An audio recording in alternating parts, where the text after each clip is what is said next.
Paolo Cognolato, di professione sono musicista e organizzo anche l'attività degli interpreti veneziani e del Museo della Musica qui a Venezia.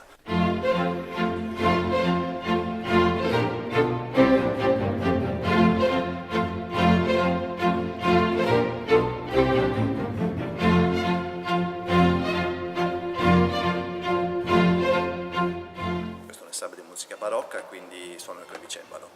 E per quanto riguarda invece l'attività di organizzatore, organizzo i concerti e organizzo l'esposizione di strumenti musicali. Gli interpreti veneziani sono un gruppo di musica classica, in particolare di musica barocca. La cooperativa ha avuto un discorso un po' strano. Allora, è nata come struttura adatta per organizzare una scuola di musica, più di 30 anni fa. Poi Interpreti Veneziani invece erano un'associazione culturale. Poi l'associazione culturale ha cominciato a macinare concerti, a farne sempre di più, eccetera, eccetera, e quindi la struttura fiscale non poteva più reggere dal punto di vista di associazione. E quindi la cooperativa, il Pentagramma, ha integrato l'attività degli interpreti veneziani, quindi in questo momento gli interpreti veneziani sono solo un nome d'arte e la cooperativa, il Pentagramma, è tutto il resto, è tutto l'apparato organizzativo. Musicisti siamo 18. Allora, noi organizziamo a Venezia una stagione di 330 concerti l'anno. Poi invece l'attività museale che riguarda sia questa chiesa, questa chiesa ha una collezione molto importante di strumenti moderni. Poi abbiamo il Museo della Musica, che invece è una grande esposizione di strumenti di tutti i tipi, che abbracciano 300 anni, 350 anni di storia, e quindi sono circa 100-120 strumenti musicali. E poi un'altra piccola collezione, questa è in chiesa San Maurizio, e una piccola collezione, la chiesa più antica di Venezia, che è la chiesa di San Giacomo di Rialto, ho una collezione di 25 strumenti antichi, proprio del primo 600 fine 500.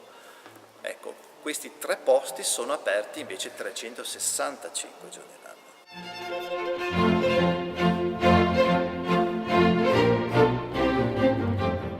Abbiamo a che fare con una struttura di circa 20 persone extra musicisti che organizzano tutto l'apparato ovviamente organizzativo. Cioè 30 anni fa non c'era niente di tutto questo, quindi la città musicale è diventata proprio con l'impegno di tutti questi musicisti che hanno aperto un'attività privata. Ecco. Una volta c'era la gondola e il gondoliere che cantava all'interno, questo era il massimo che c'era a Venezia, oltre la Fenice, sia chiaro.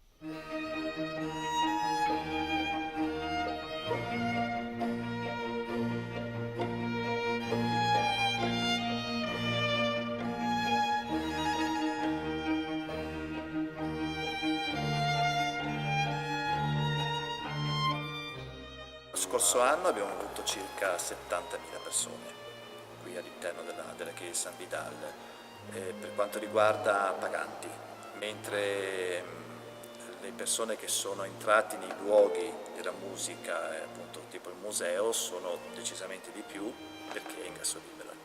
È un po' una situazione come se dicessi: se io ho delle borse marcate Gucci, cosa faccio? È meglio mettere creare una pubblicità dentro un giornale che comunque ha un costo, o posso avere più pubblicità se realizzo un negozio? Le persone che passano davanti a quel negozio e vedono l'insegna Gucci magari è più interessante, no?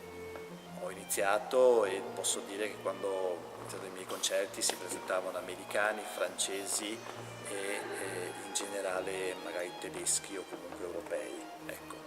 Adesso abbiamo coreani, giapponesi, cinesi, iracheni, arabi. Ci sono dei popoli però che sono rimasti costanti, ad esempio americani e francesi soprattutto. Ai concerti arrivano diverse scuole, ma in questo caso siamo carenti con gli italiani, anzi diciamo che siamo proprio messi male. Al museo molti italiani che frequentano, scuole italiane che frequentano l'esperienza musicale, alla sera invece abbiamo studenti stranieri che vengono. Il conservatorio una volta era una una scuola che riusciva a amalgamare e far uscire degli elementi di spiccato valore. Adesso è possibile sempre, ma con più fatica.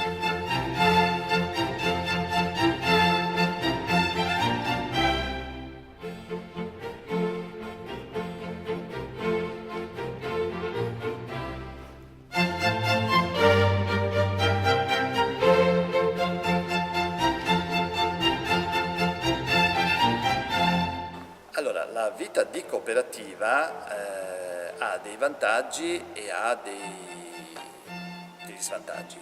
Allora, se si ritiene che stare in cooperativa vuol dire che siamo tutti quanti uguali, direi di no, non esiste questa cosa. C'è l'idea di stare assieme in un progetto. Lo spirito cooperativistico va bene per questo, non c'è mi accaparro tutto, ma c'è il progettare qualche cosa che diventa di anno in anno sempre più grande. Ecco, questo è un esempio. Da una scuola di musica, diciamo che adesso i veneziani hanno, e la cooperativa Pentagramma ha un suo posto all'interno della città di Venezia.